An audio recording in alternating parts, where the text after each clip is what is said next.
Les frontières aériennes et maritimes de l'Algérie sont fermées depuis le 17 mars dernier et les autorités n'autorisent que des vols spéciaux de rapatriement. Le secteur touristique est touché de plein fouet par la crise sanitaire mondiale, notamment les voyagistes et les hôteliers.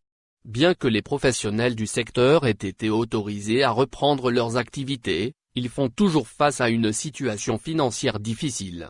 Malgré les aides promises par l'État, qui tardent à venir, les opérateurs attendent un véritable plan de relance. Bachir Djeribi, président du syndicat national des agences de voyage, SNAV, s'est interrogé, dans une déclaration faite au quotidien Liberté, sur l'intérêt de la reprise des activités, alors que les frontières restent toujours fermées.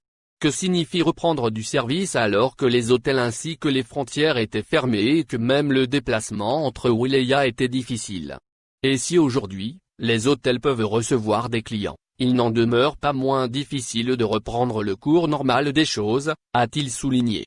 Il a affirmé que de nombreux voyagistes qui s'estiment lésés, voire méprisés par les pouvoirs publics se sont plaints. Ils nous ont promis des aides, mais jusqu'à présent, nous n'avons rien vu venir.